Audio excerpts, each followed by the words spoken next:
Right, we're here, Fintech Connect. We're here on our booth. Perhaps we can start off by you introducing yourself to the audience, please. Hi, I'm Kellyann Ripnar. I'm co-founder and COO of Fincrime Dynamics. Fantastic. So, just give us a quick overview of what Fincrime Dynamics does. So as the title suggests, we dynamically tackle financial crime. What does that mean in a practical sense is that we use AI and machine learning to generate synthetic data and run simulations to try and prevent financial crime. And a slightly nicer story, or an easier one to understand for those who are not necessarily in this area, if you imagine a vaccine, so there's a virus is modeled, and then part of that virus is injected back into the body. The body starts to build up protection and hopefully eventually a little bit of immunity. And we do the same, but in regards to financial crime. So financial crime vaccine. We model the financial crime and then we inject it back into the institution, the cryptocurrency exchange payment system, to eventually look at controls, protection and immunity. But as we know, viruses change, so you may need your first vaccine, your second one, and that's the same with financial crime. It's always changing, and we, let's say on the good side, we need to be as innovative as possible, and so using AI and machine learning for good is what our aim is. Okay, and I guess the word sort of dynamic and how you relate that to a vaccine, that sounds a little bit different to what other financial crime organisations are doing. They seem to be more like working on the problem, helping with the problem there, rather than helping companies develop an immunity. Would that be fair to say?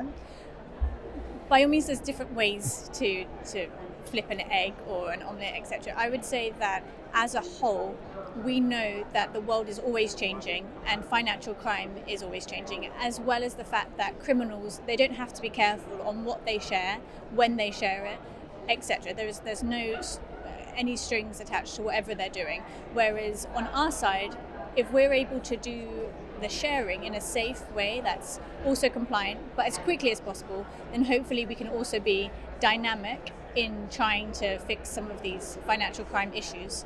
It's a very difficult situation, isn't it? Because you're dealing with one side of the party that are playing by no rules, and as a legitimate business, you still have to play by rules. So it's quite a difficult balance to gauge, I can imagine.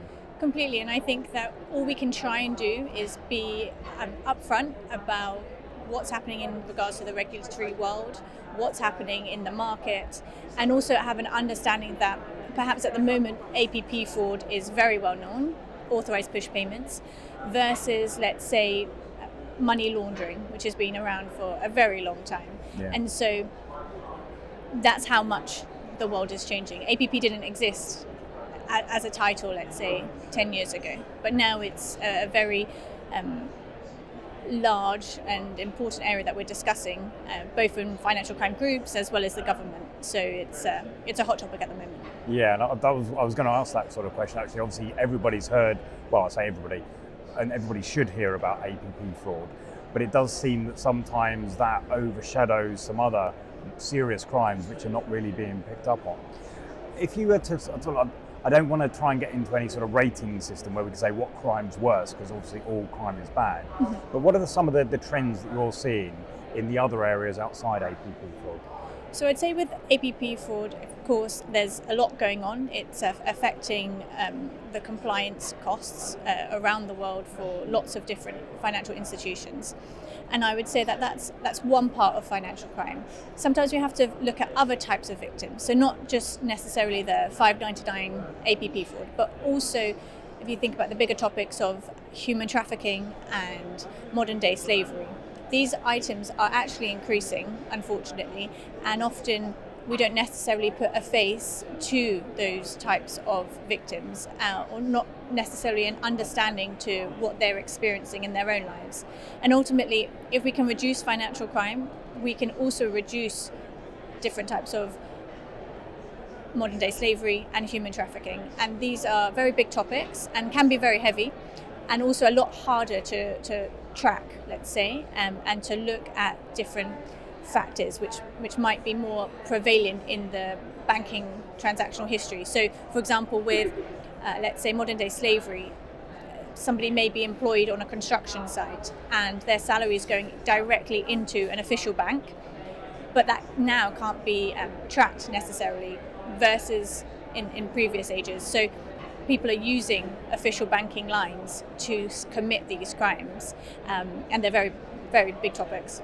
Yeah, and I guess it's, as you say, when we look at it from not just the level of financial sort of theft, there's also the emotional side of theft as well, and some of those things that you mentioned, such as human trafficking and modern day slavery, the humanitarian cost is much, much higher.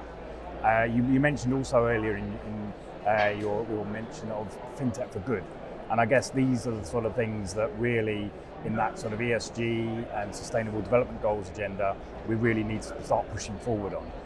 Where do you think we are at the moment, and how far do you think we need to get? So where we are at the moment, I think it's good that society at large understand that AI is real and it's here.